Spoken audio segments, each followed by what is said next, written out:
Where do you want to start with Minnesota Denver? I'll let you lead because I know like that level of basketball yesterday was, and I saw you last night because we went to go see Shane Gillis, but we were both on a high after game one, Minnesota Denver. Just about as good of a playoff basketball game one as you're gonna get in a series.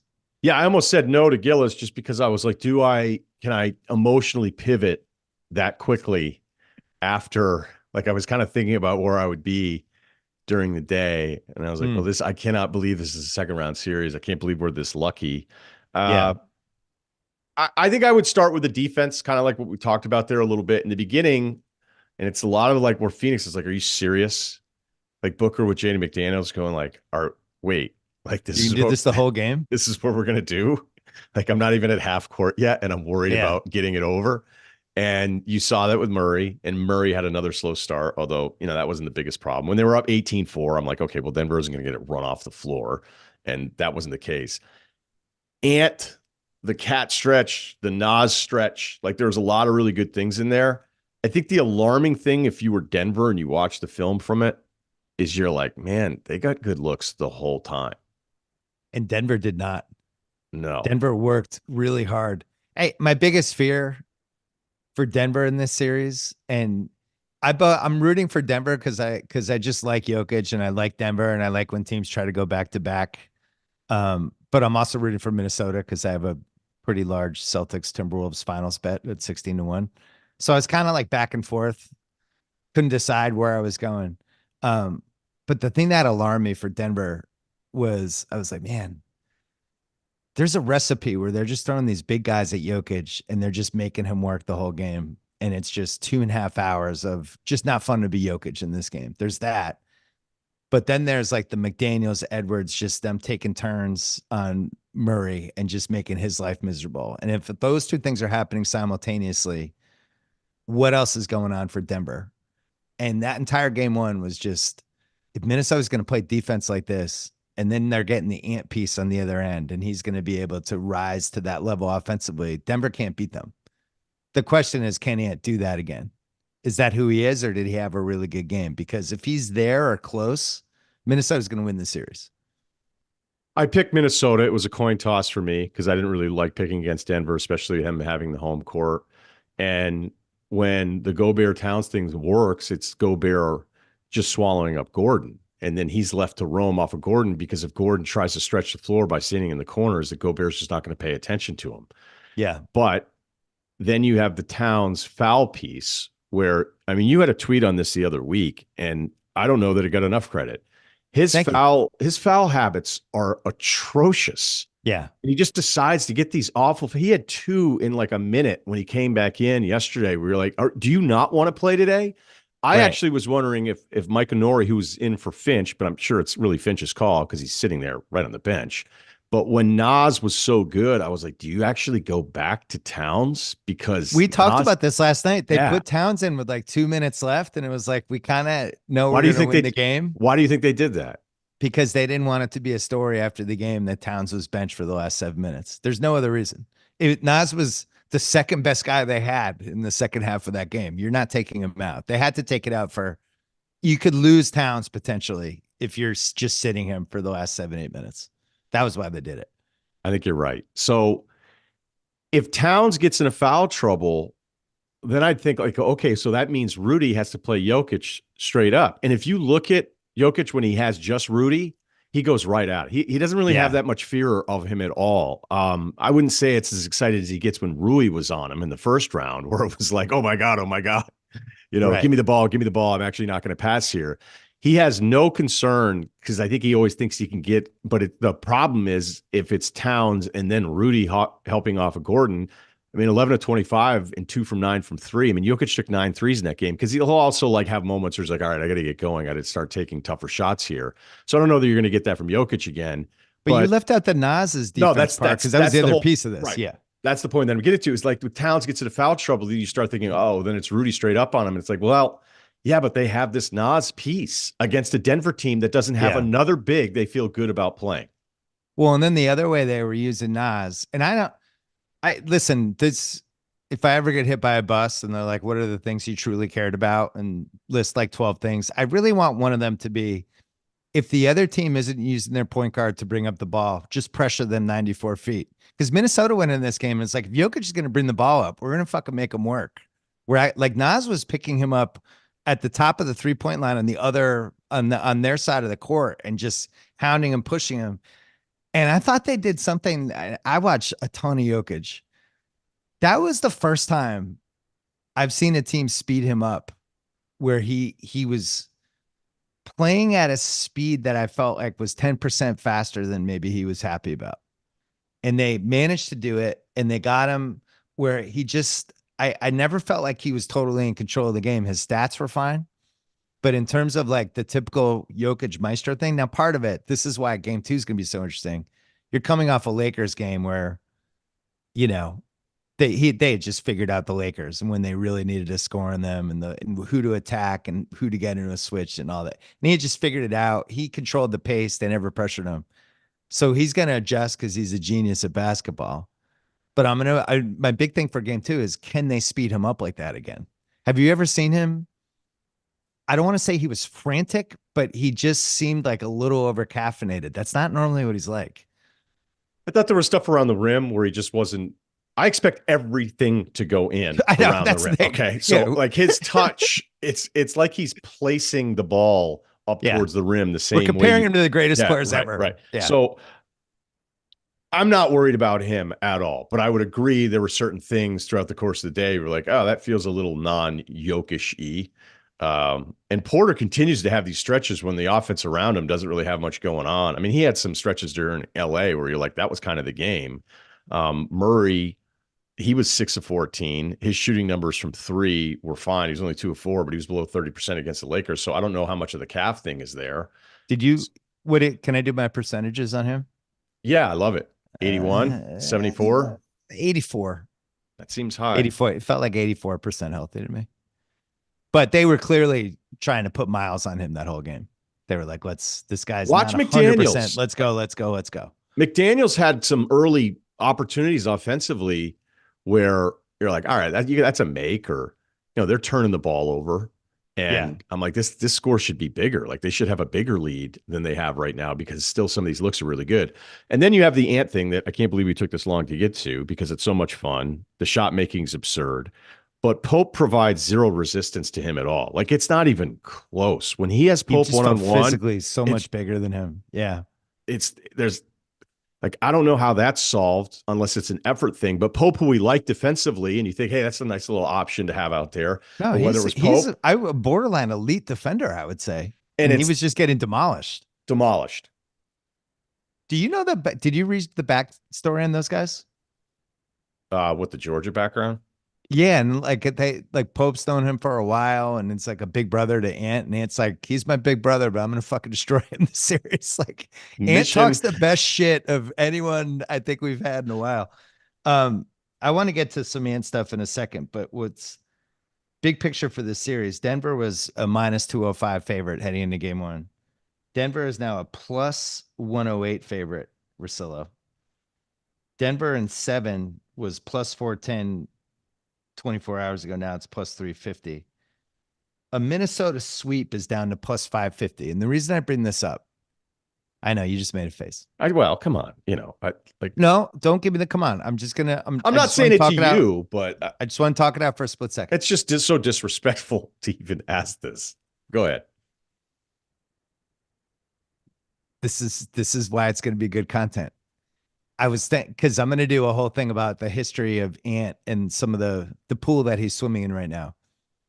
This T-Wolves team, a little similar, where this team has the look, and I don't know if it's legitimate or not, but we've seen it a couple times in the history of the league where it was like the Bulls against the Pistons in 91. You're like, man, they really kind of kicked their ass in game 1. What did that mean? The Pistons will come back. And it's like, they're down 0-2. Well, they're going back to Detroit. It'll be fine. Oh, shit. Are they going to lose game 3? And then all of a sudden it's a sweep, right? Same thing with Pistons Lakers, which wasn't a sweep in 04, where, I think the Lakers won game 1 or game 2, and then it went to Detroit. And it's like, the Lakers will steal game 4. And it's like, Oh, they're getting their asses kicked. Oh, this series is over because the '04 Pistons had the look. And the other one I was thinking was the '14 Spurs when they split the series, the first two with Miami, and it went back to Miami, and then they killed them in game 3.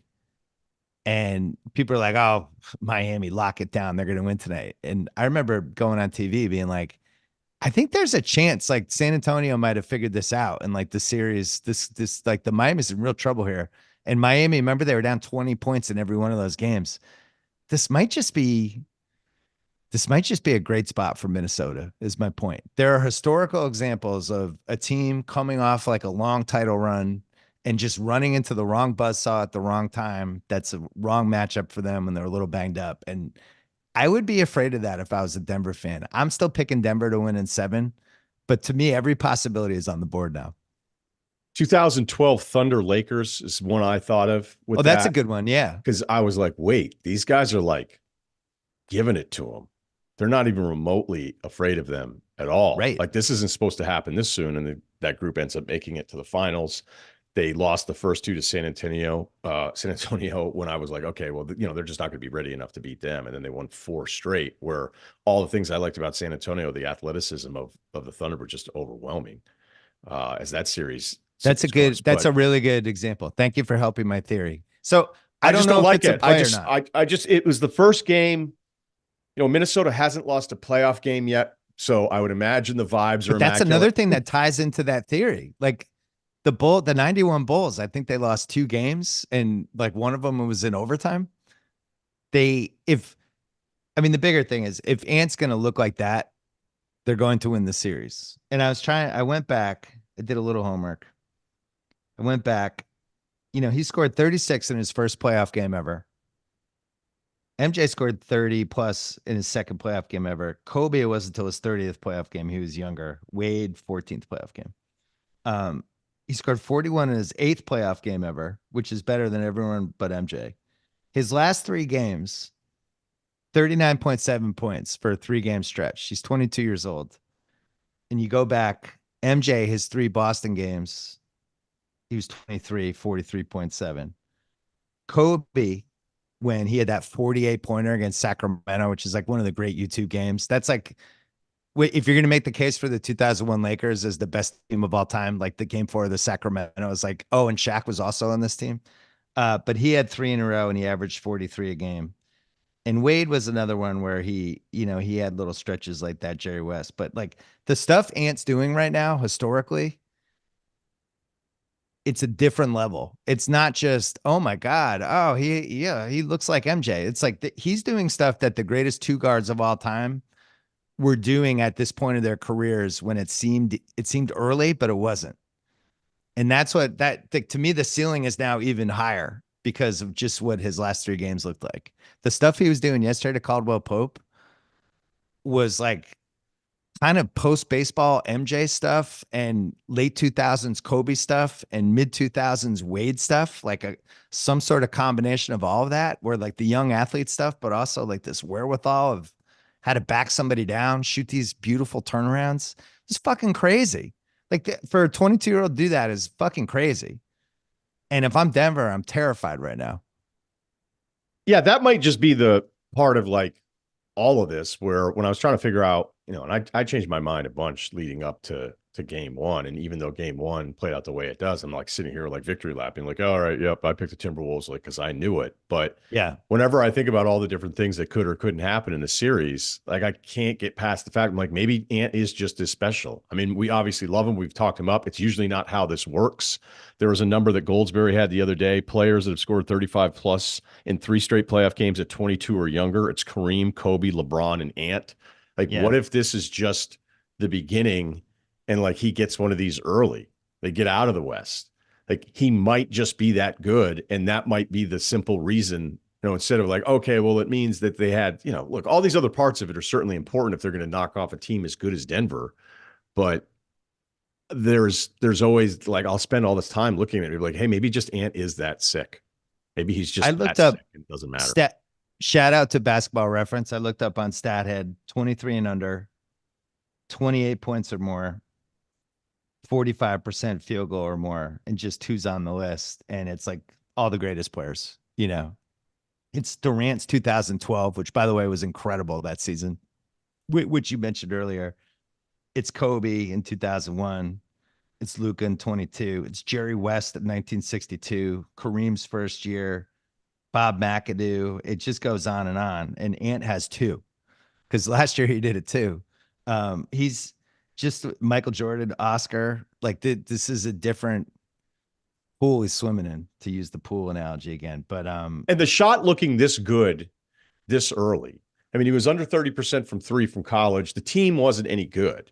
So you couldn't, I had a hard time with it with him where I was like, is he taking bad shots, which is part of it. Like the team wasn't yeah, very good, but there was just a lot of bad decisions. He's really raw. He's a super athlete. He's got the ball a ton.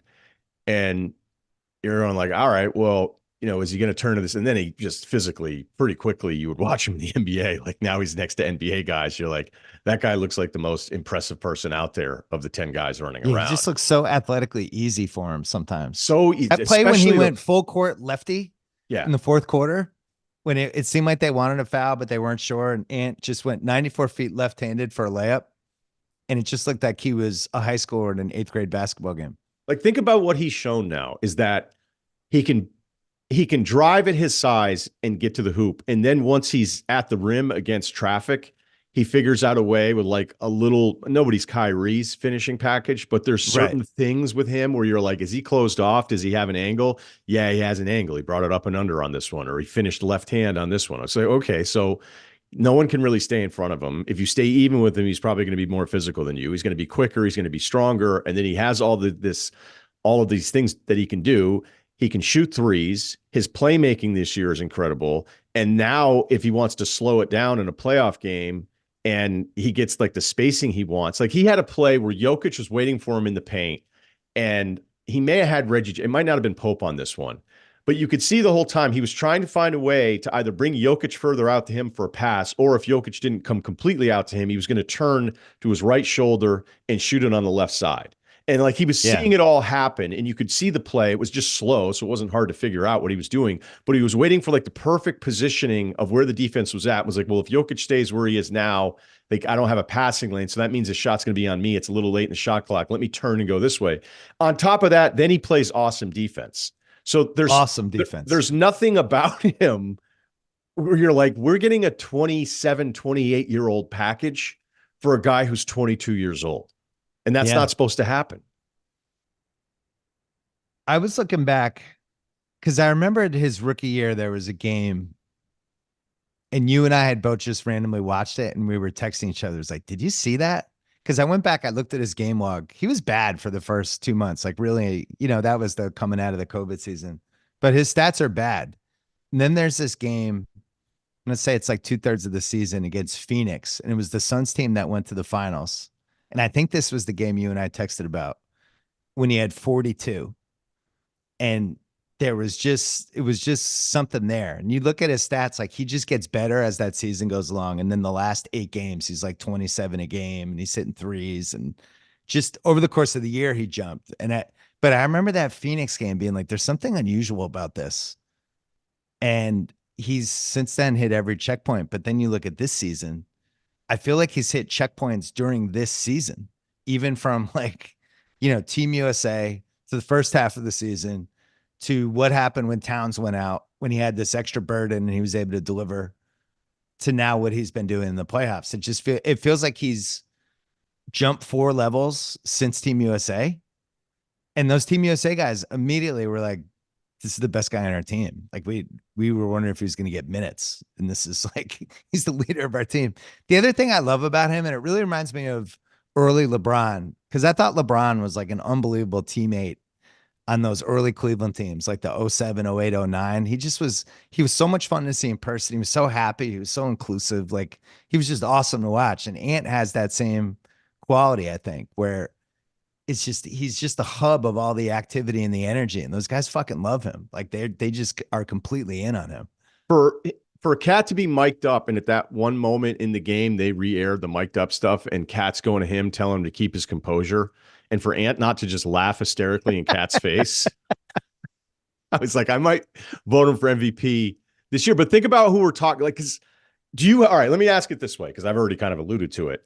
Do you have moments where you're like, maybe he is this special that he's going to win this whole thing now? Yeah. I thought of it yesterday. I watched the second half with Tate and we talked about it. And I was just like, Tate George?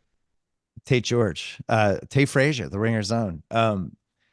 We sometimes it happens sooner than you're ready, sooner than you think. And that's one of the great things about all these guys, where we're surprised by the age, but that's really not a good reason to be surprised. You know, like Tiger, it's like, oh, Tiger, it's gonna be so much fun to watch him. I'm not comparing him to Tiger, but when Tiger came in, oh, it'll be so cool if he can compete for a major. And then he fucking won the Masters right away. You know, this is just how it goes sometimes. Guys just come in and they're fucking awesome. Like Gretzky came into the NHL. He's like, I'm gonna take every record. I don't think he's Gretzky, but there are people that have come in. LeBron made the finals in 2007 with like a fucking G League team. You know, like it. I look, I still think that's one of LeBron's greatest accomplishments of his entire Durant in career. Right. 2011 and 12, that like he took that team to the finals. He was slaying dragons every round. We are like, okay, I guess they're ready. So, you know, it's the history of this sport that sometimes guys are early instead of late. Wade, I felt like Wade in '05, I think it would have happened, but he got hurt. Remember that? And then it did happen the next year. But I thought that '05, I thought he was ready to take the title that year. And it was his second year in the league, and it would have been crazy. But it was like, all right, I guess this is happening. So I think it's in Wade's a good play. one. Wade's a good one because we usually don't get the early. But then I was thinking about Ant. I'm like, okay, so he's not going to make first team All NBA. If Embiid had been healthy, like Embiid, MVP, Embiid, Embiid might have won another one. It's like with Yeah. Ant finished seventh.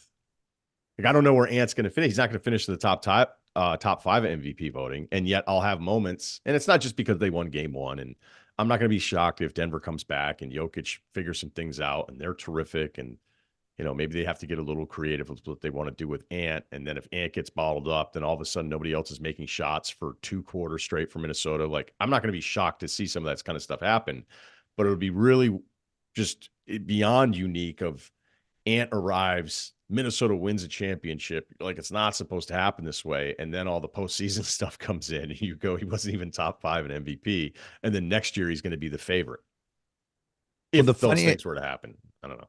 yeah, if he wins the title, first of all, if he beats Denver and makes the finals, he becomes the biggest under 30 star in the league. Like that's just like mark it down. And he might be getting may even beating Denver might do that. He's leaving Tatum, all those guys in the dust because he's just different. He's got a charisma to him that casual fans can see. Plus, he delivers over and over again. Plus, he's so fucking fun to watch. There's a world where they just win the title and he goes to Team USA and you have like, oh, it's going to be LeBron and Steph and KD's team. How are those guys going to deal with that? Because this, I mean, now I almost feel like I'm going to get hit by lightning, but the dream team was like that in '92, where it was like, oh, this is going to be the Bird and Magic, and this is going to be and then MJ just took it and it became the Michael Jordan dream team featuring Larry Bird and Magic Johnson and all these other guys. It's going to be fascinating if he actually wins the title to watch how then that transpires to the dream team and LeBron being like, I always knew. I knew from the get go this was going to happen, Fran. I've been telling him. So like, you didn't have him? Obviously, we all agreed on where Jokic is. No one had him ahead of Luka. I don't think anybody had him. Well, Because he wasn't. SGA had the better year. He wasn't ahead of SGA this year, but Yeah, in the playoffs, he's averaging 33 a game and he's fucking demolishing teams. He demolished Phoenix. Like he broke them. broke him. And that Denver game was the first time we've seen Denver. The game was tied with 7 minutes left and they got out executed and a team had a different energy. But, you know, I've been watching hoops long enough that sometimes you can see when a team has the look. And I do think Minnesota has the look. I just don't know if it's going to depend on whether Edwards is ready or not to really just start slaying dragons now. But he did it against Phoenix and he did it in game one against Denver. And if I'm Denver and I'm thinking, man, they have all the shit to throw at Jokic, it's going to be really hard for him. They have all the shit to throw at Murray. It's going to be really hard on him. Oh, and we don't really have anybody to stop Edwards if he's feeling it. That becomes Pretty hard series. They have a game 7 in Denver. They have the pedigree. We've never seen Ant in the situation where now this is really sitting there. Is he going to want it too bad? There's just levels to this that we've just haven't seen him in the situation yet. But it checks a lot of boxes, man.